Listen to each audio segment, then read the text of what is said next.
สบายดีท่านผู้ชมที่เคารพสบายดีท่านผู้ชมยินดีต้อนรับท่านผู้ชมเข้าสู่ข่าวภาคค่ำประจำวันจากของข่าวโทรภาพแห่งสัตว์ลาวข่าวภาคคำประจำวันเสาร์21มิถุนายน2025นำเสนอข่าวภาคนี้ดวงพิเศษปิทิญพรผมได้ข้าพเจ้าเจนนี่ศรีพิไลและลำภาษามือเสียงย่างเจย่างและติ้งลิงจันทพงไซทวิตนี้ไปติดตามที่แขวงจำปาสักร่วมกับองค์การกระแดงแห่งสัตว์ลาวเฉลิมฉลองวันผู้บริจาคเลือดโลก14มิถุนายนในพิธีทานอรุณไส้สุนราชเจ้าแขวงจำปาสักประธานกิติมศักดิ์องค์การกาแดงแขวงกล่าวต่อพิธีว่าย่ำใดเวลาใดผักรัฐบาลลาวนับแต่ขันศูนย์กลางหอดท้องถิ่นก็ได้ให้ความสำคัญในการส่งเสริมการบริจาคเลือดแบบสมัครใจบ่เหียกของสิ่งตอบแทนเพื่อช่วยเหลือชีวิตของเพื่อนมนุษย์ด้วยกันสำหรับคำขวัญของวันผู้บริจาคเลือดโลกในปีนี้ได้ถือกำหนดขึ้นอย่างมีความเป็นเอกภาพในทั่วทุกมุมโลกและมีความหมายว่า21ปีแห่งการเฉลิมฉลองการให้เลือดให้ชีวิตขอบใจผู้บริจาคเลือดทุกท่าน 21st years of celebrating giving thank you blood donorsการจัดงานครั้งนี้จุดประสงค์เพื่อเฉลิมฉลองวันผู้บริจาคเลือดโลก14มิถุนายนร่วมกับประชาคมโลกให้เป็นขบวนการฟดฟื้นเป็นการแสดงถึงความหูบุญคุณขอบอกขอบใจแก่ผู้บริจาคเลือดที่ได้ช่วยชีวิตของคนเจ็บเพื่อปลูกจิตสำนึกในการโฆษณาปลุกระดมให้สังคมมวลชนทั่วไปทุกสันคนให้ประกอบส่วนในการบริจาคเลือดแบบสมัครใจบ่เหียกของสิ่งตอบแทนให้หลายขึ้นและมีเลือดซ้ำห้องไว้ในการตอบสนองแก่คนเจ็บให้เพียงพอ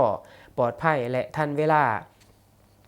ในนามต่างหน้าคณะนำของแขวงและในนามประธานกิติมศักดิ์องค์การกระแดงแขวงขอแสดงความหูบุญคุณมายังทุกทานที่ได้ประกอบส่วนในการบริจาคเลือดในระยะที่ผ่านมาและเหียกห้องให้ทานจงได้สืบต่อบริจาคเลือดตื่มอีกขอมอบหมายพระหน้าที่อันสำคัญให้คณะนำทุกภาคส่วนการจัดตั้งที่เขาห่วมจงได้พร้อมเพียงปลุกระดมกันขนขวายบริจาคเลือดให้บรรลุเป้าหมายเป็นขบวนฟดฝืนเพื่อช่วยเอาชีวิตเพื่อนมนุษย์ด้วยกันจากนั้นในพิธีทานคำลาวันจันทลาวันประธานองค์การกาแดงแห่งศาสตร์ลาวก็มีคำเห็นสำคัญเน้นให้ทุกคนที่เขาห่วมเข้าใจความประวัติความเป็นมาความสำคัญของวันผู้บริจาคเลือดโลกและปลุกระดมให้สังคมเขาห่วมบริจาคเลือดเพื่อมนุษยธรรมให้หลายขึ้นนอกจากนี้ในพิธียังได้มีการอธิบายคุณประโยชน์และความสำคัญของเลือดต่อร่างกายของคนเฮาปัจจุบันในโลกยังบ่ทันมีโรงงานผลิตเลือดได้มีแต่การให้จากคนสู่คนเท่านั้นในพิธีก็ได้มีการแสดงศิลปะวรรณคดีเช่นลำสิพันดรละครเวทีที่มีเนื้อในส่องแสงถึงผลดีในการบริจาคเลือดไปพร้อมๆกับการหับบริจาคเลือดโดยมีบุคคลและการจัดตั้งเขาร่วมทั้งหมด810คนมีผู้สมัครใจบริจาคเลือดทั้งหมด170คนยิง63คนสามารถบริจาคเลือดได้111คนยิง35คนการน้ำแขวงจำปาสักได้ลงมอบเครื่องช่วยเหลือให้ประชาชนที่ถูกผลกระทบจากภัยน้ำท่วมอยู่เมืองสนะสมบูรณ์ซึ่งบ้านคิรีประกอบมีขุมคิรีและขุมคำหยาดรวมมีพลเมืองทั้งหมด 1,867 คนมี359หลังคาเรือนเท่ากับ392ครอบครัวมีเนื้อที่ทั้งหมด756เฮกตาร์ในนั้นเนื้อที่นาปี527เฮกตาร์เนื้อที่นาแซง200เฮกตาร์และได้รับผลกระทบจากภัยพิบัติน้ำท่วมเนื้อที่การผลิตข้าวนาปีของพ่อแม่ประชาชนเป็นต้นข้าวหน้าหยอดหน้าวานได้รับผลกระทบมี116ครอบครัวเท่ากับ265.6เฮกตาร์ซึ่งได้นำใส่แนวพันธุ์ข้าวปลูก 26,500 กิโลครอบครัวตกกาได้รับผลกระทบมี37ครอบครัวนำใส่แนวพันธุ์ข้าว 3,984 กิโลและบ้านนาขามประกอบมีขุมนาขามและขุมต่างหลางรวมมีพลเมืองทั้งหมด 1,956 คนมี262หลังคาเรือนเท่ากับ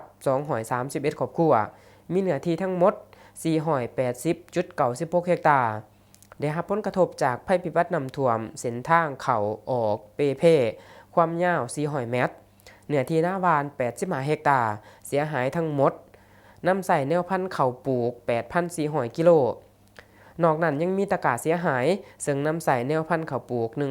1,995 กิโลสำหรับเครื่องที่นำไปมอบให้2 บาทในครั้งนี้มีข้าวสารเหนียวมีปลากระป๋องน้ำดื่มรวมมูลค่า 87,400,000 กีบซึ่งได้รับการช่วยเหลือจากแผนกแรงงานและสวัสดิการสังคมแขวงจำปาสักนอกนั้นยังมีแผนกกสิกรรมและป่าไม้แขวงมอบแนวพันธุ์เขาจำนวน20 สอบมูลค่า 4,200,000 กีบห้องว่าการแขวงมอบเครื่องอุปโภคบริโภคมูลค่า 3 ล้านกีบเศร้าหนุ่มแผนกโยธาธิการและขนส่งแขวงมอบน้ำดื่ม10 แพ็คมูลค่า 600,000 กีบและเศร้าหนุ่มคงเขตธนาคารมอบน้ำดื่ม20 แพ็คและเงินสดรวมมูลค่า 1,500,000 กีบโดยให้เกียรติกล่าวมอบของทานอรุณไส้สุนนราชเจ้าแขวงจำปาสักและรับโดยองค์การปกครองบ้านและครอบครัวพ่อแม่ประชาชนที่ได้รับผลกระทบแขวงจำปาสักเฉลิมฉลองวันสาธารณสุขครบรอบ 60 ปี 18 มิถุนายน ปี 1965 58 มิถุนายน 2025ในพิธีทานดร.บุญคำพิธนีผู้อำนวยการวิทยาลัยวิทยาศาสตร์สุขภาพจำปาสักได้กล่าวรายงานสภาพรวมโครงการกวดคัดกรองพยาธิและกวดเยี่ยมคนเจ็บติดเตียงใน10 บ้านเขตนครปักเซ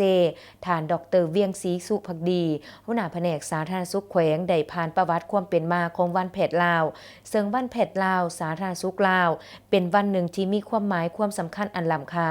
ของแพทย์หมอแขนงสาธารณสุขเป็นวันสร้างกิจกรรมต่างๆเพื่อระลึกถึงผลงานและการย่องย่อสรรเสริญคุณงามความดีของเพจหมอลาวแต่ละ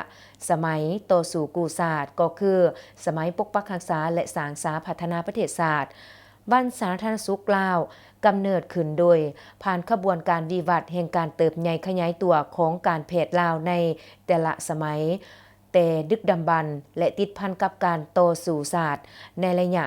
การเฉลิมฉลองวันสาธารณสุขลาววันที่ 18 มิถุนายนยังเป็นการปลูกจิตสำนึกให้แก่พนักงานแพทย์หมอพยาบาลพนักงานสาธารณสุขลาวรุ่นสืบทอดห้ำเฮียนเอาแบบอย่างอันดีงามของแพทย์หมอและพนักงานสาธารณสุขหุ่นกลออกแห่งฝึกฝนหล่อล้อมสร้างตนเองให้เพียบพร้อมไปด้วยคุณสมบัติศีลธรรม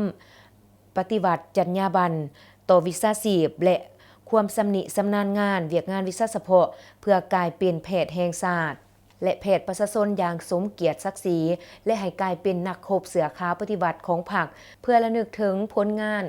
อันดีเด่นของอดีตการนำสาธารณสุขแพทย์หมอที่ได้สละเลือดเนื้อเหือแห้งเพื่อประชาชนจึงได้เต่าโฮมซุ่มนุ่มกันและสถานแห่งนี้เพื่อเป็นการเฉลิมฉลองวันสาธารณสุขลาววันที่ 18 มิถุนายนครบรอบ 60 ปีณโอกาสแห่งอันสง่าราศีต่างหน้าคณะนำแผนกสาธารณสุขแขวงก็กล่าวเปิดพิธีเฉลิมฉลองวันแพทย์ลาววันที่ 18 มิถุนายนครบรอบ 60 ปีดังกล่าวนี้ด้วยการสร้างกระบวนการกิจกรรมกวดกาสุขภาพบ่เสียค่าให้แก่ผู้สูงอายุพร้อมทั้งลงเยี่ยมยามคนเจ็บติดเตียงอยู่เฮือนในขอบเขตเทศบาลนครปักเซในพิธีทานบัวทองสุวรรณสารคณะประจำภาคแขวงหัวหน้าแผนกศึกษาธิการและกีฬาแขวงยังได้เป็นเกียรติโอลมและร่วมกับคณะแผนกสาธารณสุขแขวงวิทยาลัยวิทยาศาสตร์สุขภาพขึ้นตัดเทพาเปิดขบวนการเฉลิมฉลองวันแพทย์ลาววันที่ 18 มิถุนายนครบรอบ 60 ปีและกิจกรรมกวดสุขภาพบ่เสียค่าให้แก่ผู้สูงอายุประจำปี 2025 อย่างเป็นทางการในวันที่ 18 มิถุนายนที่ผ่านมาที่แขวงเซกองได้มีพิธีเปิดหัวบทสอบสิ่งจบสั้นม.7 สำหรับโซเคียน 2024-2025 ทั่วประเทศ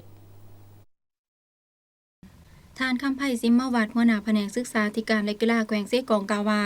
ทั่วแขวงเซกองมีโรงเรียนมัธยมศึกษาทั้งหมด 49 แห่งในนั้นสั้นมัธยมศึกษาตอนต้นมี 30 แห่งมัธยมศึกษาสมบูรณ์ 19 แห่งมศ.สงฆ์ 1 แห่งทั่วแขวงมี 8 ศูนย์สอบเสียงมีห้องสอบเสียงทั้งหมด 46 ห้องมีนักเรียนสอบเสียงทั้งหมด 833 คนหญิง 427 คนเฉพาะอยู่ศูนย์สอบเสียงมศ.แขวงมี 3 โรงเรียนเข้าร่วมสอบเสียงคือโรงเรียนมศ.แขวงมศ.ส้นเผาและมศ.สงฆ์มี10ห้องสอบเสียงมีนักสอบเสียงทั้งหมด188 คนหญิง100 คนโอกาสนี้ท่านนางศรีสง่าแก้วดวงดีว่าการประธานกวดกาภาครัฐแขวงได้มีคำเห็นแสดงความสมเชยมายังคณะกรรมการการเกี่ยมสอบเสียงในครั้งนี้ และได้เน้นให้ครูอาจารย์เอาใจใส่ติดตามกฎการสอบเสียงเอาใจใส่แนะนำนักสอบเสียงปฏิบัติตามกฎระเบียบการสอบเสียงอย่างเข้มงวดมีจรรยาบรรณจรรยธรรมในการติดตามกวดการห้องสอบเสียงพร้อมทั้งมีการประสานงานให้กลมเกลียวเพื่อรับประกันด้านความปลอดภัยต่างๆจากนั้นก็ได้มีการเปิดหัวบทสอบเสียงจบสันม.7 อย่างเป็นทางการและดำเนินการสอบเสียงตามวาระที่กำหนดไว้มหาวิทยาลัยต้าหลีแขวงยุนนานสาธารณรัฐประชาชนจีนกับแผนกสาธารณสุขแขวงหลวงพระบางเพิ่มทวีการพัวพันร่วมมือท่านดร.คำซ่อนพงศ์สวัสดีหัวหน้าแผนกสาธารณสุขแขวงได้แสดงความต้อนรับต่อคณะผู้แทนมหาวิทยาลัยตาลีด้วยไมตรีจิตมิตรภาพพร้อมทางตีราคาสูงต่อการร่วมมือระหว่างแขวงหลวงพระบางและแขวงยุนนานสาธารณรัฐประชาชนจีนในระยะผ่านมาเทิงว่าสภาพการในซ่องประเทศก็คือซ่องแขวงยังมีความยุ่งยากหลายด้านก็ตามแต่ใต้พัวพันมิตรภาพความสามัคคีแบบพิเศษการร่วมมือฮอบด้านระหว่างการนำและประชาชนซ่องแขวงยังสืบต่อได้รับการเสริมขยายเข้าสู่หลวงเลิกการนำซ่องแขวงคะแนนการเกี่ยวข้องก็ได้มีการพัวพันแลกเปลี่ยนบทเรียนซึ่งกันและกันโดยมีกงสุลใหญ่แห่งสาธารณรัฐประชาชนจีนเป็นขั้วต่อและได้รับการช่วยเหลือตลอดมาพร้อมเดียวกันนี้ท่านยังได้ยกให้เห็นสภาพและพ้นการจัดตั้งปฏิบัติเวียกงานด้านสาธารณสุขอยู่ภายในแขวงหลวงพระบางต่อผู้แทนสาธารณรัฐประชาชนจีนทราบตื่มอีกจากนั้นท่านเฮอจือคุยห้องอธิการบดีมหาวิทยาลัยตาลีก็ได้แสดงความขอบใจต่อการต้อนรับของคณะนำแผนกสาธารณสุขแขวงพร้อมทางกล่าวจุดประสงค์การมาเยี่ยมยามและพบปะแลกเปลี่ยนบทเรียนกับแผนกสาธารณสุขแขวงหลวงพระบางเป็นการสืบต่อการพัวพันร่วมมือด้านเวียกงานสาธาและเป็นการแลกเปลี่ยนบทเรียนซึ่งกันและกันทางเป็นการสุขยูและส่งเสริมด้านวิชาการร่วมกันอีกด้วยการพบปะครั้งนี้ทางสองฝ่ายได้สนทนาแลกเปลี่ยนบทเรียนจะสืบต่อเพิ่มทวีการนำพาซี่นำทุกคันทุกคะแนนการเป็นเส้นหน้าที่การให้การนำซองแฝงปฏิบัติบรรดาเนื้อหาข้อตกลงระหว่างยุนนานสาธารณรัฐประชาชนจีนและแขวงหลวงพระบางเบ้ารวมเบ้าเฉพาะก็คือแผนกสาธารณสุขแขวงและมหาวิทยาลัยตาลีที่ได้ตกลงกันให้มีประสิทธิภาพมีประสิทธิผลรักษาการพบปะแลกเปลี่ยนประเมินผลแก้ไขความยุ่งยากและสิ่งกีดขวางในการปฏิบัติอย่างทันการปกปักรักษาสายพัวพันมิตรภาพความสามัคคีแบบพิเศษให้แน่นแฟนและการร่วมมือฮอบดานให้มีความยืนยงและยาวนานนำเอาการพัวพันร่วมมือให้มีบ้านกาวและผลสำเร็จอันมาสวยการก่อสร้างทรัพยากรมนุษย์ในคงเขตสาธารณสุขระยะสั้นกลางและระยะยาวฝึกอบรมแลกเปลี่ยนบทเรียนด้านวิชาการการเรียนการสอนและบริหารคุ้มครองสาธารณสุขช่วยร่วมมือในการป้องกันพยาธิติดต่อสายแดนและควบคุมพยาธิระบาดการก่อสร้างพื้นฐานโครงรางและสนองเครื่องมืออุปกรณ์การแพทย์กองบัญชาการทหารแขวงเสียงขวงจัดกิจกรรมปลูกต้นไม้เนื่องในโอกาสวันปลูกต้นไม้แห่งชาติ1 มิถุนายนในพิธีสหายพลจัตวาวันทองพงศวรรค์ได้กล่าวว่าตลอดระยะผ่านมาพรรคและรัฐบาลเห็นได้ความสำคัญในคุณประโยชน์อย่างหลวงหลายของป่าไม้ที่ติดพันกับชีวิตการเป็นอยู่ของประชาชนบรรดาเผ่าดังนั้นจึงได้กำหนดเอาวันที่1 มิถุนายนของทุกๆปีซึ่งตรงกับวันเด็กน้อยสากลเป็นวันปลูกต้นไม้แห่งชาติโดยทุกๆปีพนักงานทหารตำรวจนักเรียนหูปัญญาชนและสันคนต่างๆอยู่ขั้นศูนย์กลางและท้องถิ่นในทั่วประเทศได้พร้อมกันจัดกิจกรรมอย่างเป็นขบวนฟื้นเพื่อปลูกต้นไม้ให้เป็นป่าเนใส่เฮ็ดให้เนื้อที่ป่าเขียวสดงดงามทั้งเป็นการปลูกจิตสำนึกให้ทุกคนรู้จักคุ้มครองปกปักรักษาทรัพยากรธรรมชาติและสิ่งแวดล้อมให้มีความอุดมสมบูรณ์เป็นต้นแม่นภูผาป่าดงให้คงอยู่กับสาธารณรัฐประชาธิปไตยประชาชนลาวก็คือประชาชนและลูกหลานลาวตลอดไปต้นไม้ที่นำมาปลูกในครั้งนี้เป็นต้นไม้วิกมีจำนวนทั้งหมด 3,400 ต้นปลูกในเนื้อที่2 เฮกตาร์ในวันที่19 มิถุนายน 2025กระทรวงยุติธรรมได้จัดกองประชุม เวียกงานปฏิบัติคำตัดสินของศาลประจำปี 2024 โดยการเป็นประธานของทานไพวีศรีบุรพารัฐมนตรีกระทรวงยุติธรรมท่านสุริยาศรีดาวงศ์หัวหน้ากลุ่มคุ้มครองการปฏิบัติคำตัดสินของศาลได้ขึ้นผ่านบทรายงานตีราคาสภาพการปฏิบัติคำตัดสินของศาลว่าในปี 2024 องค์การปฏิบัติคำตัดสินของศาลได้รับคำตัดสินทั้งหมด 9,800 กว่าเรื่องในนั้นคดีแพ่ง 1,400 กว่าเรื่องอาญา 8,300 กว่าเรื่องยาเสพติด 5,000 กว่าเรื่องสามารถปฏิบัติสำเร็จและปิดการปฏิบัติ 200 กว่าเรื่องคดีแพ่ง 996 เรื่องอาญา 1,200 กว่าเรื่องยาเสพติด 674 เรื่องโจการปฏิบัติ 781 เรื่องคดีแพ่ง 51 เรื่องอาญา 730 เรื่องยาเสพติด 346 เรื่องส่งสำนวนคดีให้องค์การอัยการ 86 เรื่องคดีแพ่ง 62 เรื่องอาญา 24 เรื่องยาเสพติด 6 เรื่องสำหรับ 5 เดือนต้นปี 2025ได้รับคำตัดสินทั้งหมด 3,100 กว่าเรื่องในนั้นคดีแพ่ง 627 เรื่องอาญา 2,500 กว่าเรื่องยาเสพติด 1,400 กว่าเรื่องปฏิบัติสำเร็จและปิดการปฏิบัติ 948 เรื่องคดีแพ่ง 441 เรื่องอาญา 507 เรื่องยาเสพติด 290 เรื่องโจการปฏิบัติ 466 เรื่องคดีแพ่ง 41 เรื่องอาญา 425 เรื่องยาเสพติด 288 เรื่องปัจจุบันมีคำตัดสินที่พวมปฏิบัติทั้งหมด 59,700 กว่าเรื่องในนั้นคดีแพ่ง 15,000 กว่าเรื่องอาญา 49,200 กว่าเรื่องยาเสพติด 27,700 กว่าเรื่องแยกสถิติให้เห็นนับแต่เดือนพฤษภาคม 2024 หาพฤษภาคม 2025ซึ่งระยะสร้างตั้งกองและห้องการปฏิบัติคำตัดสินศาลได้ 1 ปีซึ่ง5กองและ 11 ห้องได้รับคำตัดสินของศาลจำนวน 5,900 กว่าเรื่องมีคดีแพ่ง 1,100 กว่าเรื่องอาญา 4,700 กว่าเรื่องยาเสพติด 2,600 กว่าเรื่องปฏิบัติสำเร็จและปิดการปฏิบัติ 1,200 กว่าเรื่องคดีแพ่ง 770 เรื่องอาญา 480 เรื่องยาเสพติด 236 เรื่องโจการปฏิบัติ 624 เรื่องได้ติดตามองค์การปฏิบัติคำตัดสินของศาลท้องถิ่นนำเอาคำตัดสินของศาลมาปฏิบัติสำเร็จ 2,200 กว่าเรื่อง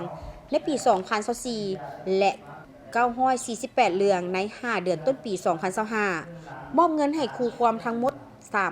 354 ตื้อกว่ากีบ 87 ล้านกว่าบาท 3 ล้านกว่าดอลลาร์สหรัฐ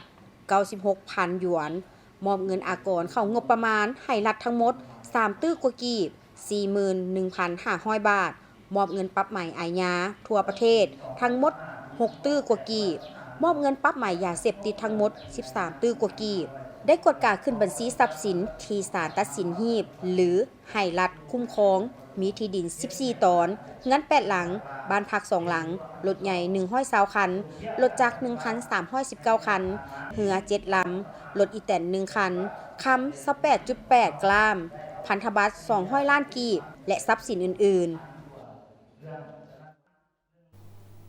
บริษัทปลูกมอนเลี้ยงม่อนและสาวใหม่จำกัดเป็นบริษัทที่อนุรักษ์รักษามรดกของชาติและเผยแผ่ส่งเสริมให้ประชาชนในท้องถิ่นมีอาชีพที่มั่นคงสร้างรายรับเข้าครอบครัวเพื่อสนองวัตถุดิบและลดพรการทางป่าเฮ็ดให้แบบเรือนลอย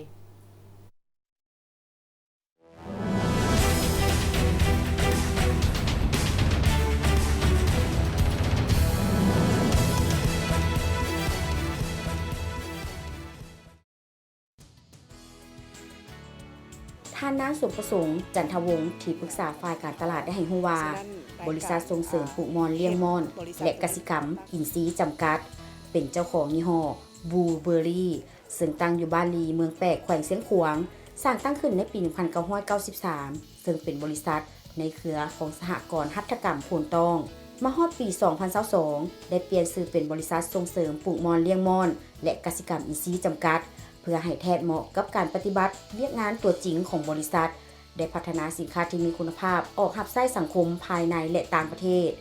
ผลิตภัณฑ์ผ้าไหมมอนไหมปนฝ้ายผลิตภัณฑ์หลายชนิดจากต้นมอนและตัวมอนเครื่องสำอางและเครื่องใช้ในครัวเรือนจัดฝึกอบรมสร้างอาชีพให้สาวสร้างหัตถกรรมสาวกสิกรรมได้หลายๆพันคน และพร้อมกันประกอบส่วนช่วยเหลือสังคมตลอดมาเฮ็ดให้พวกเฮาได้รับการย่องยอสมเสยจากบรรดาภาคส่วนต่างๆและได้รับรางวัลอันสูงเกียรติจากทั้งภายในและต่างประเทศจำนวนหนึ่งบริษัทได้สร้างตั้งขึ้นเพื่อปกปักรักษาฟื้นฟูการปลูกมอนเลี้ยงมอนเพื่อผลิตเส้นไหมซึ่งเป็นมูลมรดกที่บรรพบุรุษส่งสืบทอดมาหลายชั่วคนให้อยู่เคียงคู่ชาติลาวเป็นการสมยู่ส่งเสริมประชาชนในท้องถิ่นต่างๆเข้ามาศึกษาเรียนรู้เทคนิคในการปลูกมอนเลี้ยงมอนจนถึงการตำสินอย่างถูกวิธีเฮ็ดให้ประชาชนในแขวงเสียงขวางและแขวงใกล้เคียงสามารถเอาไปเป็นอาชีพสร้างรายรับให้ครอบครัวโดยเฉพาะแม่หญิงลาวเพื่อสนองวัตถุดิบเส้นไหมสร้างเวียกเฮ็ดงานทำให้ประชาชนมีรายได้ลดพรการทางป่าเฮ็ดให้แบบเลื่อนลอยเป้าหมายของบริษัทของเฮาเนาะก็คือ1คือการรักษามูลเสื้อการปลูกมอนเลี้ยงมอนสาวใหม่อยู่ใน2แขวงภาคเหนือเพราะว่านี่เป็นมูลเสื้อของไทยเหนืออันของเฮาฉะนั้นในการเฮ็ดบริษัทตัวนี้ก็ตั้งอันนั้นบอนนี้ขึ้นมาคืออันที่1แม่นบอนส่งเสริมการเรียนรู้เนาะเป็นส่วนสาธิตให้กับการปลูกมอนเลี้ยงมอนให้มันถูกวิธีเพื่อได้รับผลิตผลหลายที่สุดตัวที่2ก็คือการรักษาเส้นไหมมูลเสื้อของไทยเหนือบ้านเฮาที่ว่าจะเอาเส้นไหมของลาวเฮาเพื่อมาเฮ็ดผลิตภัณฑ์เพื่อขายภายในและส่งออกและอันที่3ก็คือสร้างความคิดการปลูกมอนเลี้ยงมอนหรือว่าการเฮ็ดหัตถกรรมมอนเลี้ยงไหมลาวนี่นะให้มันยืนยงตลอดไปค่ะเดี๋ยวนี้ผลิตภัณฑ์ของ Mulberries ก็มีเส้นไหมมีผ้าพันคอแล้วหมักมอนเฮาก็มาแปรรูปมาเป็นไว้หมักมอนน้ำที่เฮาเฮ็ดสาวไหมออกมาเฮาก็มาแปรรูปเป็นสบู่เป็นน้ำยาล้างถ้วยเป็นคอนดิชเนอร์ครีมนวดผมทุกๆอย่างที่สามารถมาเบิ่งว่าผลิตภัณฑ์ของMulberries นะบ่จำเป็นต้องมีแต่เส้นไหมฉะนั้นเฮาแปรรูปทุกอย่างมาเป็นผลิตภัณฑ์ที่ให้ทุกคนอยู่ประเทศเฮาหรือว่าส่งออกให้ได้สมไส้เจ้านี่ก็ปลูกมอนเลี้ยงมอนสาวใหม่แบบว่าครบวงจรเนาะแล้วก็สาวใหม่แล้วก็ล้างใหม่ขั้นที่1ตัวน้อยๆออกจากไข่มาเฮาเก็บใบมอนนี่เฮาเริ่มเก็บแต่จักโมงหาจักโมงเก็บ6 โมงเช้าหา10 โมงเพราะว่าต้นสวยมามันเฮาเวลาเฮาเลี้ยงมอนอ่อนมันเฮาต้องเอาตอน6 โมงหา10 โมงเพื่อเก็บใบอ่อนของมันโดยเพราะว่ามันจะมีวิตามินดีเนาะถือว่าระยะนั้นแม่นโมงที่ใบมอนให้วิตามินสูงโดยเฮาไปแล้วก็ไปเอาแผลเนาะแผลจุบน้ำแล้วก็ปิดให้มันแห้งๆแล้วเฮาก็เอาตุ้มบ่ให้ใบมอนแห้วเฮาต้องรักษามัน3ตอนเช้า6 โมงต้นสวย1 โมงตอนแรง6 โมงปัจจุบันในสวนแม่นมีต้นมอน5สายพันธุ์ที่ปลูกเพื่อเลี้ยงตัวมอนมีเฮือนเลี้ยงมอนทั้งหมด5หลังนับแต่อนุบาลจนถึงเข้าโลกได้จัดส่งตัวมอนที่แข็งแรงให้บรรดาประชาชนอ้อมข้างเมืองและบ้านในแขวงเสียงขวางเพื่อนำไปเพาะเลี้ยง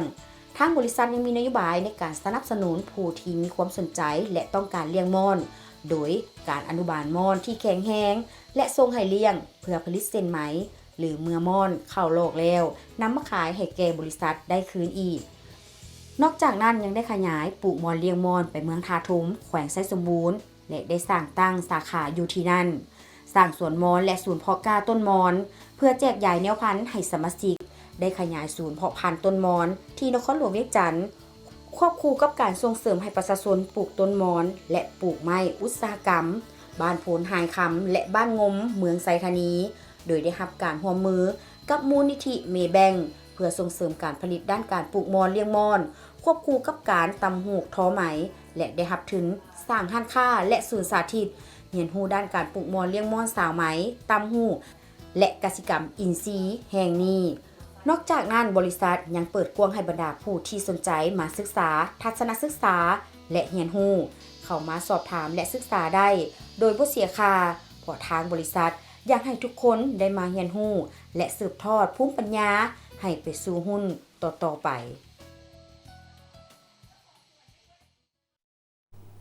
ท่านผู้ชมจากนี้พวกเราจะพักก่อนหลังจากเคารพธงชาติกลับมาติดตามรับชมข่าวต่ออีก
ทุ่งชาติลาวเป็นสัญลักษณ์แห่งสาธารณรัฐประชาธิปไตยประชาชนลาวสันติภาพเอกราชประชาธิปไตยเอกภาพวัฒนถาวร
กับเข้ามาที่ตามชมการนำเสนอข่าวจากห้องข่าวโทรภาพแห่งชาติลาวและยานี้มาที่ตามที่ข่าวท่านนายกรัฐมนตรีได้เยี่ยมยามพบปะโอ้ลมประชาชนอยู่บ้านซบเติงเมืองไซจำพรพร้อมทางได้ลงติดตามสุกยู่การพัฒนาโครงการไฟฟ้าพลังงานลมที่ตั้งอยู่แขวงบริคำไซในวันที่19 มิถุนายน 2025ทานสอนไซศรีพันดอนนายกรัฐมนตรีพร้อมด้วยคณะได้เคลื่อนไหวเฮ็ดเวียกอยู่แขวงบริคำไซ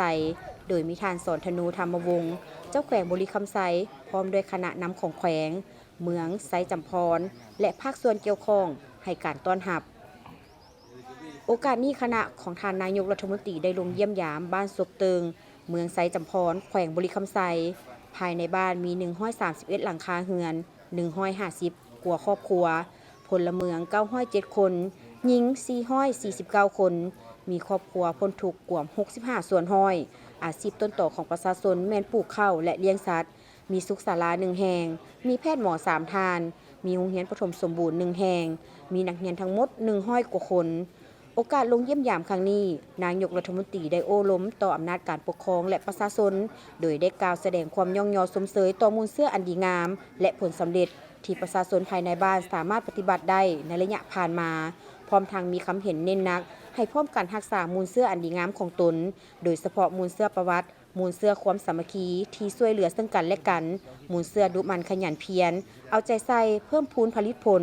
โดยเฉพาะการปลูกการเลี้ยงตามทาแห้งของบ้านให้หลายสามารถกุ้มกินและกลายเป็นสินค้า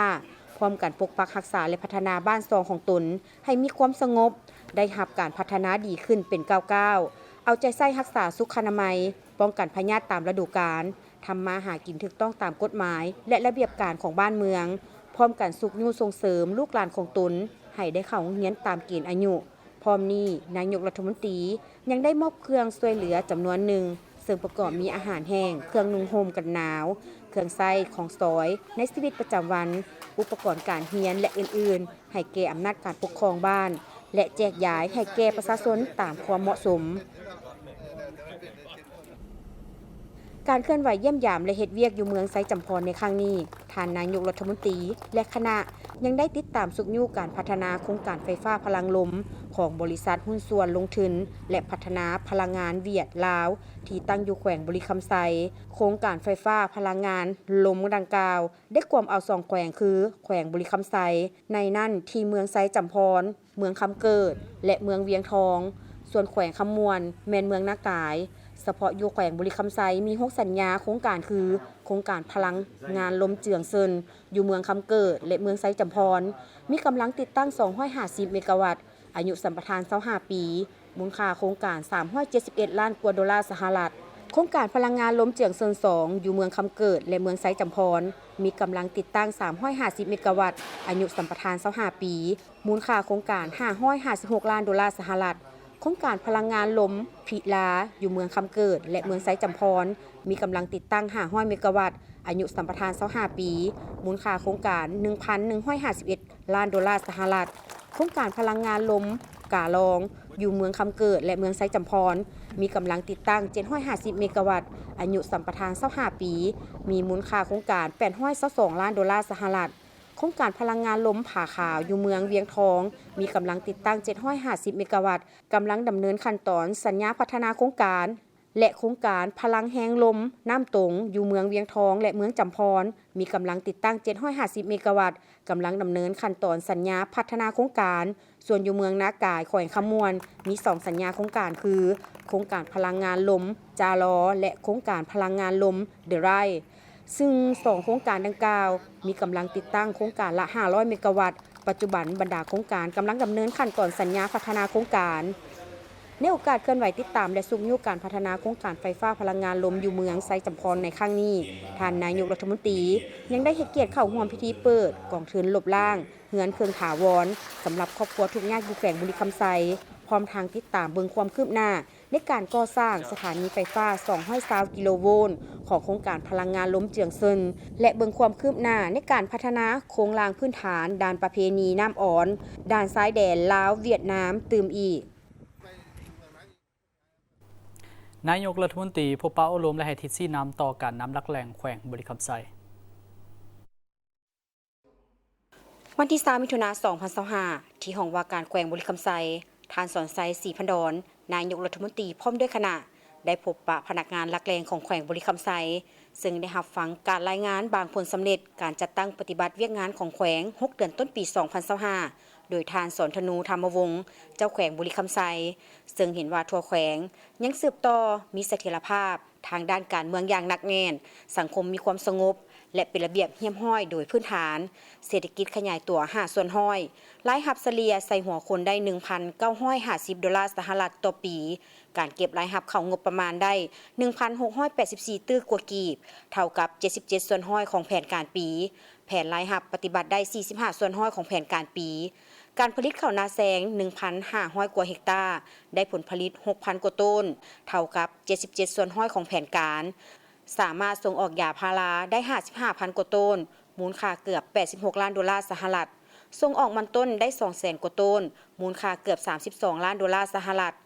การปฏิบัติบรรดาคาดหมายตัวชี้วัดด้านการพัฒนาในโครงเขตศึกษาสามารถบรรลุตามคาดหมายแต่ยังบ่มีความท้าทายเป็นต้นอัตราการปะละการเรียนของนักเรียนสั้นต่างๆพื้นฐานของรางจำนวนหนึ่งถูกอุทกภัยสุดโทรมครูสอนบ่เพียงพอ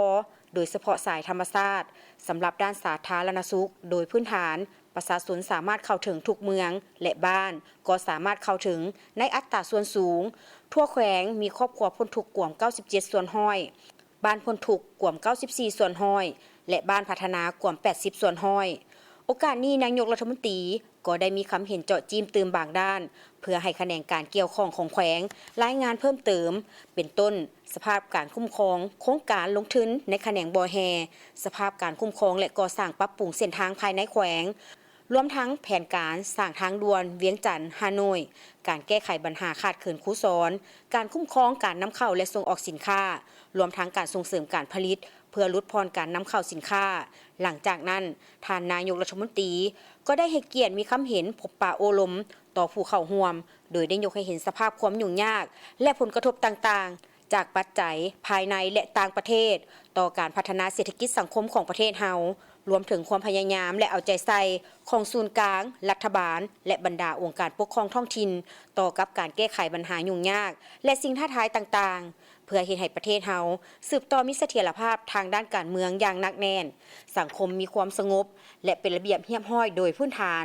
เศรษฐกิจสืบต่อขยายตัวอย่างต่อเนื่องความเข่งตึงทางด้านเศรษฐกิจการเงินค่อยๆผ่อนคลายลงเป็นก้าวๆบทบาทของสาธารณรัฐประชาธิปไตยประชาชนลาวในเวทีภาคพื้นและสากลก็นับมือพ้นเด่นหลายขึ้นนอกนั้นท่านยังเสนอแผนเวียกจุดสุมของรัฐบาลปี 2025โดยเฉพาะ แผนสู่ส่วนจัดตั้งปฏิบัติแผนพัฒนาเศรษฐกิจสังคมแห่งชาติ5 ปีครั้งที่ 9 ให้ปรากฏผลเป็นจริงรวมทั้งการเฉลิมฉลอง3 วันประวัติศาสตร์ของชาติในปี 2025 ให้เป็นขบวนการฟดฟื้นกว้างขวางมีเนื้อในและสำเร็จตามแผนที่วางไว้อันสำคัญท่านนายกรัฐมนตรีได้เน้นหนักให้เอาใจใส่ในต่อหน้าตื่มบางด้านเป็นต้นสืบต่อปฏิบัติเวียกงานป้องกันชาติป้องกันความสงบทั่วปวงส่วนรอบด้านแก้ไขปรากฏการณ์ย่อท่อต่างๆในสังคมให้ลดน้อยถอยลงสืบต่อสุขโยส่งเสริมการผลิตเสบียงอาหารและเป็นสินค้าให้หลายขึ้นเพื่อทดแทนการนำเข้าสินค้าสืบต่อจัดสรรที่ดินสร้างอาชีพคงที่และจัดสรรที่อยู่อาศัยให้ประชาชนเพื่อปรับปรุงชีวิตการเป็นอยู่ของเขาเจ้าให้นับมือดีขึ้นเอาใจใส่เวียกงานสถิติและกำหักฐานให้ดีมีความถูกต้องโดยเฉพาะข้อมูลพลเมืองท่าแห้งข้อจำกัดและสิ่งท้าทายต่างๆสืบต่อจัดตั้งผันขยายดำรัดว่าด้วยรถของรัฐเข้าสู่ลวงเลิกให้ได้รับมากผลหลายกว่าเก่าสืบต่อจัดเก็บรายรับเข้างบประมาณให้ได้ตามคาดหมายที่วางไว้ทั้งจำกัดการหัวไหลของงบประมาณหันการเก็บรายรับสู่ทันสมัยให้หลายขึ้นและปฏิบัติแผนรายจ่ายอย่างเคร่งครัดบนพื้นฐานประหยัดมัธยัสถ์และเวียกงานมีประสิทธิผลสืบต่อจัดตั้งผันขยายมติของคณะบริหารงานศูนย์กลางภาคโดยเฉพาะการสร้างตั้งตาแสงอยู่บรรดาท้องถิ่นที่มีเงินไขแล้วรวมทั้งการปรับปรุงกงจักรการจัดตั้งให้เป็นเอกภาพตามสายตั้งของศูนย์กลางสืบต่อจัดตั้งผันขยายมติกรมการเมืองศูนย์กลางภาคว่าด้วยการสร้างเศรษฐกิจเอกราชเป็นเจ้าตนเองในระยะใหม่ให้ปรากฏผลเป็นจริงกะเกี่ยมเฉลิมฉลองวันชาติที่ 2 ธันวาคมรอบ50 ปีให้มีความพร้อมรอบด้านเหมาะสมกับเงื่อนไขตัวจริงของแขวงบนพื้นฐานประหยัดมัธยัสถ์เป็นกระบวนการฟดฟื้นมีเนื้อในเลิกซึงปลุกระดมได้จิตใจปฏิวัติและการมีส่วนร่วมของทั่วสังคมในวันที่ 19 มิถุนายน 2025ได้มีพิธีมอบหน้าที่รัฐมนตรีกระทรวงสาธารณสุขระหว่างผู้เก่าและผู้ใหม่โดยการเป็นเกียรติเข้าร่วมของสหายพลเอกจันทร์สมรจันยราชกรรมการกรมการเมืองศูนย์กลางภาคคณะเลขาธิการศูนย์กลางภาคของนายกรัฐมนตรีมีบรรดาสหายคณะผักกระทรวงคณะกรมและพนักงานหลักแหล่งในพิธีสหายปิสุขพรหมพิทักษ์ห้องหัวหน้าคณะจัดตั้งศูนย์กลางภาคได้ขึ้นผ่านมติคำสั่งของกรมการเมืองศูนย์กลางภาคจำนวน5 ฉบับคือมติคำสั่งของกรมการเมืองศูนย์กลางภาคฉบับเลขที่10ลงวันที่11 มิถุนายน 2025รัฐดำรัสของประธานประเทศฉบับเลขที่107ลงวันที่3 มิถุนายน 2025ว่าด้วยการอนุมัติพนักงานการนำคันสูงออกพักการรับอุดหนุนบำนาญโดยตกลงให้สหายบุญแฝงภูมิไลซิทธิ์เลขาคณะบริหารงานพรรครัฐมนตรีกระทรวงสาธารณสุขผู้เก่าออกพักการรับอุดหนุนบำนาญคำสั่งยกย้ายฉบับเลขที่05ลงวันที่11 มิถุนายน 2025รัฐดำรัสของประธานประเทศฉบับเลขที่103ลงวันที่13 มิถุนายน 2025ว่าด้วยการยกย้ายพนักงานการนำคันสูงไปรับหน้าที่ใหม่โดยเฮนดียกย้ายสหายนางไปคำคัทยาเลขาคณะบริหารงานพรรครัฐมนตรีกระทรวงแรงงานและสวัสดิการสังคมผู้เก่าไปรับหน้าที่ใหม่เป็นรัฐมนตรีกระทรวงสาธารณสุขผู้ใหม่ผ่านมติตกลงกรมการเมืองศูนย์กลางภาคฉบับเลขที่16ลงวันที่11 มิถุนายน 2025ว่าด้วยการแต่งตั้งเลขาคณะบริหารงานพรรคกระทรวงสาธารณสุขจากนั้นสหายปุณแฝงภูมิไลซิทธิ์ก็ได้ขึ้นรายงานการเคลื่อนไหวที่นำพาเพื่อการรอบด้านสาธารณสุขในระยะ5 ปีที่ผ่านมาและมาต่อที่ข่าวในมื้อที่10ของการดำเนินกองประชุมสมัยสามัญเทื่อที่9ของสภาแห่งชาติสุดที่9ซึ่งในที่ประชุมก็ได้พิจารณาร่างกฎหมาย2 ฉบับคือกฎหมายว่าด้วยยาและผลิตภัณฑ์การแพทย์และกฎหมายว่าด้วยชลประทานวันที่20 มิถุนายน 2025ซึ่งเป็นมื้อที่10ของการดำเนินกองประชุมสมัยสามัญเทื่อที่9สภาแห่งชาติสุดที่9ภายใต้การเป็นประธานของท่านคำใบดำรัสรองประธานสภาแห่งชาติในภาคเช้านี้เป็นการพิจารณาร่างกฎหมายว่าด้วยยาและผลิตภัณฑ์การแพทย์โดยการเสนอของท่านนางใบคำคัทยะรัฐมนตรีกระทรวงสาธารณสุขซึ่งท่านได้ยกให้เห็นถึงเหตุผลและความจำเป็นในการสร้างร่างกฎหมายว่าด้วยยาและผลิตภัณฑ์การแพทย์ฉบับปรับปรุงกฎหมายว่าด้วยยาและผลิตภัณฑ์การแพทย์ได้สร้างขึ้นและถูกรับรองนำใช้ในปี 2000 และได้รับการปรับปรุงและประกาศใช้ในปี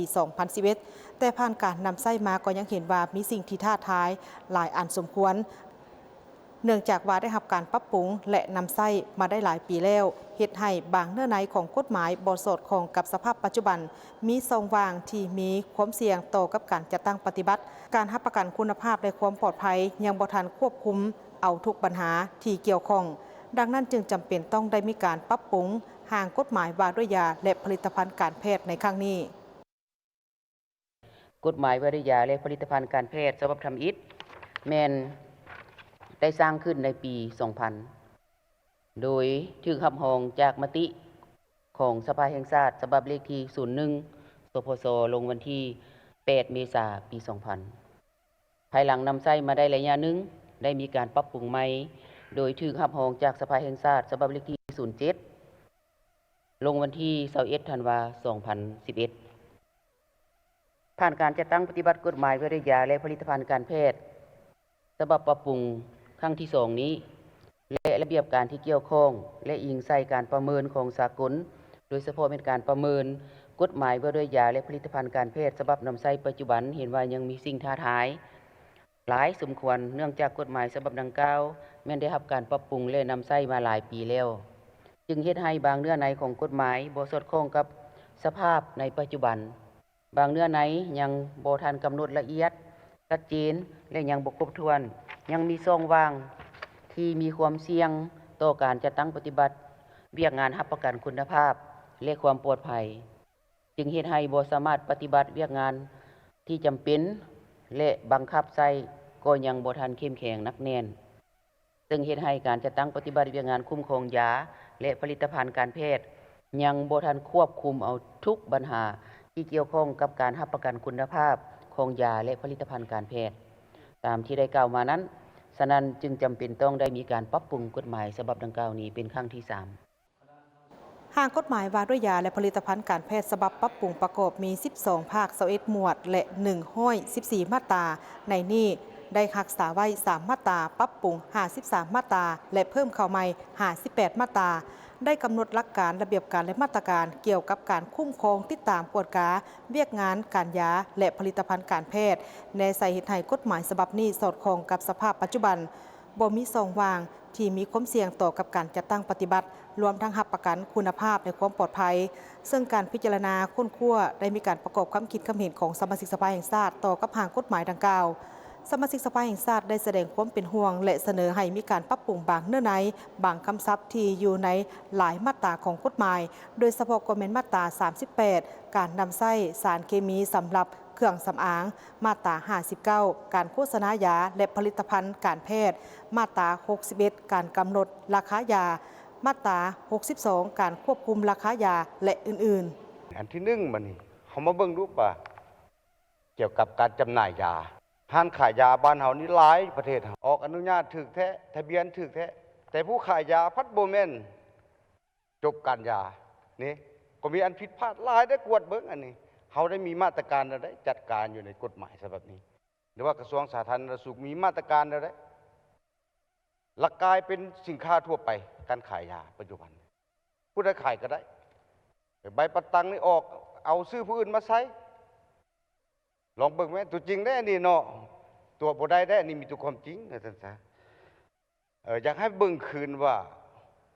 ห้านขายยานี่มันต้องมีแต่ห้านขายยาและห้านขายเครื่องสำอางความเสริมความสวยความงามโดยยาบำรุงต่างๆมันก็ต้องเป็นอยู่ในห้านขายยาจังจำหน่ายได้ครับพระเจ้าคิดว่าอันใดที่มีผลต่อสุขภาพนะอยู่ในมาตรา61มาตรา62เห็นว่ากำหนดเหมาะสมและมีความมีเหมาะสมและต้องได้มีการดัดสมราคาและควบคุมเพื่อรับประกันให้จรรยาบรรณการแพทย์ของหมอและก็ของพนักงานการยาของพวกเฮาหันโดยเฉพาะมันมีบางราคาที่เห็นว่ามันมีความแตกต่างกันหลายระหว่างการขายของการยาของพวกเฮาหันบางบ่อนก็เอาราคาสูงเกินไปแล้วก็เฮ็ดให้ การยาการเพศของพวกเฮานี้เนาะขาดศีลธรรมได้อยากให้มีการดัดสมให้เหมาะสมกับค่าครองชีพโดยเฉพาะแม่นยาที่เป็นยานำใส่อยู่ในพื้นฐานของการดำรงชีวิตของประชาชนนั่นก็คือบรรยากาศของการพิจารณาประกอบคำคิดคำเห็นใส่ห่างกฎหมายว่าด้วยยาและผลิตภัณฑ์การแพทย์ฉบับปรับปรุงส่วนในภาคบ่ายของประชุมได้ค้นคว้าพิจารณาห่างกฎหมายว่าด้วยชลประทานเป็นกฎหมายปรับปรุงโดยการเสนอของท่านรัฐมนตรีกระทรวงเกษตรกรรมและสิ่งแวดล้อมประกอบมี13ภาค8หมวด86มาตรา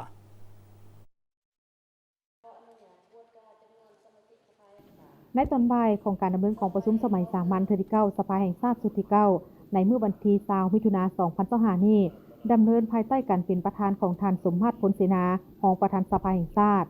ที่ประชุมได้พิจารณาห่างกฎหมายว่าโดยชลประทานฉบับปรับปรุงโดยการเสนอของท่านดินคำดวงสวรรค์รัฐมนตรีกระทรวงเกษตรกรรมและสิ่งแวดล้อม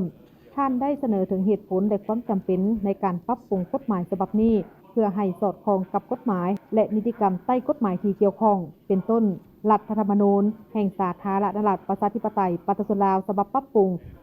2025กฎหมายว่าด้วยการปกครองท้องถิ่นฉบับปรับปรุง2025กฎหมายว่าด้วยการลงทุนของรัฐกฎหมายว่าด้วยการก่อสร้างรวมทั้งสภาพตัวจริงของประเทศในปัจจุบันเพื่อให้เวียกงานชลประทานได้รับการพัฒนาให้ทันสมัยรับประกันการสนองน้ำให้แก่พื้นที่ทำการผลิตกสิกรรมลดผ่อนความเสียหายจากภัยน้ำท่วมและภัยแห้งแล้งประกอบส่วนเข้าในการพัฒนาเศรษฐกิจสังคมของชาติตามทิศสีเขียวและยืนยงถึงแม้ว่ากฎหมายชลประทานฉบับเลขที่26ลงวันที่14ธันวาคมปี2012ซึ่งว่าเป็นเครื่องมือในการคุ้มครองมหาภาคในการพัฒนาชลประทานตามท่าแห้งและเงื่อนไขของแขวงก็คือเขตแคว้นเฮ็ดให้ระบบชลประทานมีการขยายตัวทางด้านปริมาณและคุณภาพสามารถตอบสนองได้ต่อแนวทางและแผนนโยบายของชาติเว้ารวมเว้าเฉพาะและแม่นการสนองน้ำให้แก่พื้นที่การผลิตกสิกรรมเพื่อค้ำประกันความมั่นคงทางด้านเสบียงอาหารและการผลิตเป็นสินค้าแล้วก็ตามแต่เมื่อเทียบใส่สภาพตัวจริงในปัจจุบันเห็นว่ายังมีบางเนื้อในของกฎหมายว่าด้วยเวียกงานดังกล่าวยังบ่ทันสอดคล้องกับสภาพตัวจริงในปัจจุบันโดยเฉพาะแม่นอันที่1และแม่นการกำหนดนิยามเกี่ยวกับชลประทานยังบ่ทันกวมฮอดการคุ้มครองบริหารการจัดการน้ำชลประทานซึ่งเป็นเวียกงานที่สำคัญและจำเป็นในสภาพปัจจุบัน2กิจการชลประทานยังบ่ทันกำหนดการควบคุมกวดกาคุณภาพการก่อสร้างชลประทานซึ่งถือเป็นหนึ่งในกิจการที่สำคัญของเวียกงานชลประทาน3การกำหนดทุกกิจการและขยายและขนาดชลประทานและแม่นบ่ทันสอดคล้องกับทิศน้ำในเวียกงาน3สร้างเนื่องจากขั้นแขวงบ่มีส่วนร่วมในการจัดตั้งปฏิบัติเวียกงานดังกล่าวเท่าที่ควรผ่านการรับฟังการเสนอของท่านรองรัฐมนตรีกระทรวงเกษตรกรรมและสิ่งแวดล้อมเกี่ยวกับการปรับปรุงห่างกฎหมายว่าโดยชลประทานโดยท่านได้ยกให้เห็นเกี่ยวกับเหตุผลความจำเป็นขั้นตอนของการปรับปรุงเนื้อในต้นตอและคาดคะเนผลได้รับของการปรับปรุงห่างกฎหมายต่อกองประชุมแล้วท่านประธานกองประชุมและบรรดาสมาชิกสภาแห่งชาติก็ได้แสดงความชมเชยต่อกับกระทรวงเกษตรกรรมและสิ่งแวดล้อมก็คือคณะรับผิดชอบปรับปรุงกฎหมายฉบับนี้การปรับปรุงห่างกฎหมายชลประทานมีความสำคัญและมีความจำเป็นหลายดังนั้นจึงมีสมาชิกสภาแห่งชาติหลายท่านได้เสนอให้มีการปรับปรุงคืนบางคำศัพท์บางเนื้อในที่ยังเห็นว่าบ่ทันครบถ้วนและขัดกุมต่อกับมาตราต่างๆของกฎหมายเช่นมาตรา24การประมูลโครงการก่อสร้างชลประทานมาตรา30สิทธิและหน้าที่และความรับผิดชอบของคณะรับผิดชอบของโครงการก่อสร้างชลประทานมาตรา45เขตสงวนชลประทานและอื่นๆมันพัวพันกับการกำหนดอยู่ในมาตรา14ซึ่งว่ากำหนดอยู่ในมาตรา14นี่มันเกี่ยวกับการดำเนินขั้นตอนของการเฮ็ดเวียกของโครงการต่างๆเพราะว่าอยู่ในนี้มันมี2ขั้นตอน1ขั้นตอนที่ว่าศึกษาเบื้องต้นเนาะคำว่าpre-feasibility study กันตัวนี้นะกับตัวศึกษาคนเป็นไปได้ตัวนี้นี่ในกรณีตัวนี้เป็นการก่อสร้างใหม่นี่พวกเขาเจ้าเข้าใจว่าดำเนินตามขั้นตอนนี้แต่ว่าขั้นตอนที่เขาเขียนอยู่ขั้นท่าว่าการฟื้นฟูและการซ่อมแปลงบ่ควรมีขั้นตอนที่ว่าศึกษาเบื้องต้นนี้ขั้นท่ากำหนดอย่างที่นี้ เสียเวลาไป4 เดือน 5 เดือนพวกเขาบ่มีโอกาสได้เฮ็ดเวียกข้าพเจ้าคือว่าอยากให้ตัดขั้นตอนตัวนี้ออกเนาะมาตรา22 23 24และ25เนี่ยข้าพเจ้าคิดว่านี่อยู่ในกฎหมายการลงทุนได้ระบุละเอียดแล้วการสำรวจออกแบบตอนแต่เอาเข้าในแพร่นั้นมันอยู่ในกฎหมายการลงทุนทุกกิจการทุกการลงทุนของรัฐต้องนำเข้าแผนเฮามาเขียนซะนะมันตัวซ้ำซ้อนข้าพเจ้าเสนอว่าตัวใดมันอยู่ในกฎหมายการลงทุนแล้วเฮาบ่ควรจะมากำหนดซะอีกมันบ่แม่นแต่ชลประทานอันอื่นเขาก็ต้องได้เอาเข้าแผนการลงทุนของรัฐมานี่ต้องได้รับการอนุมัติอันนี้นึงอันนี้สำหรับมาตราที่25หันเงื่อนไขของผู้ประมูลข้าพเจ้าคิดว่าเฮาบ่ควรกำหนดใส่ในกฎหมายได้บ่ให้เป็นระเบียบเฉพาะบ้านเฮาอยากเปลี่ยนแปลงเด้ซั่นการขยายตัวมันขึ้นกับการขยายตัวของเศรษฐกิจสังคมมันควรจะแม่นระเบียบต่างหากคันเฮากำหนดอย่างนี้เฮาเฮ็ดโครงการน้อยๆก็บ่ได้คันบ่ครบถ้วนสุดบทห่างไกลศอกลีกมันบ่ยืดหยุ่นฉะนั้นข้าพเจ้าคิดว่าควรกำหนดเป็นระเบียบต่างหากกฎหมายว่าด้วยชลประทานฉบับปรับปรุงได้กำหนดหลักการระเบียบการในมาตรการเกี่ยวกับการคุ้มครองติดตามกฎกาเรียกงานชลประทานประกอบมี13ภาค8หมวด86มาตราในนี้ปรับปรุงใหม่55มาตราสร้างใหม่29มาตราและรักษาไว้ตามเดิม2มาตรา